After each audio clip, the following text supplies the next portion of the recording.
हेडलाईनचे प्रस्तुत करता घरकुल मसाले. दे रोजच्या जेवणाला मायेची चव घरकुल मसाले. महाविकास आघाडी सकाळी 11 वाजता पुणे मेट्रोचं उद्घाटन करणार. उद्घाटनाला उशीर होत असल्यानं प्रवाशांचे हाल होत असल्याचा आरोप. मेट्रो स्टेशन परिसरामध्ये पोलीस बंदोबस्त. मुंबई विद्यापीठाच्या सिनेट निवडणुकीचा आज निकाल. मतमोजणीला सुरुवात. ठाकरे गटाची युवा सेना आणि अभाविपमध्ये थेट लढत. राज ठाकरे आजपासून 2 दिवस विदर्भ दौऱ्यावर. 11 जिल्ह्यातील प्रमुख पदाधिकाऱ्यांची बैठक घेणार. अमरावतीमध्ये राज ठाकरेंचे भावी मुख्यमंत्री असे बॅनर. शिंदे फडणवीस अजित पवार आज शिर्डी दौऱ्यावर. विखेंच्या शिर्डी मतदारसंघात महिला सशक्तीकरण मेळावा. 30 ते 40 हजार महिला कार्यक्रमासाठी उपस्थित राहण्याचा अंदाज. अजित पवारांच्या दौऱ्याच्या पार्श्वभूमीवर आज अहमदनगरमधील श्रीरामपूर बंदची हाक.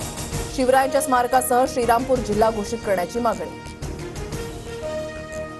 अक्षयचा मृतदेह दफन करायला जागा मिळत नसल्याने कुटुंबाची हायकोर्टात धाव. मुंबई हायकोर्टात आज जागेसाठी अर्ज दाखल करणार.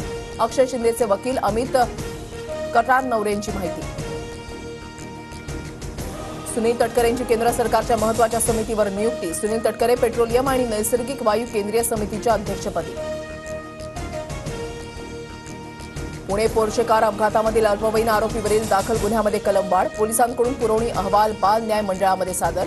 रक्ताचे नमुने बदलण्यात सहभागी 2 आरोपींचा जामीनही कोर्टानं फेटाळला. 1 ऑक्टोबरपासून राज्यामध्ये 110 कापूस खरेदी केंद्र सुरू होणार. भारतीय कापूस महामंडळाची हायकोर्टाच्या नागपूर खंडपीठात माहिती. कोलकात्यामधील ऐतिहासिक ट्राम सेवा बंद करण्याचा राज्य सरकारचा निर्णय. नाराज ट्राम प्रेमींकडून आंदोलनाचा इशारा.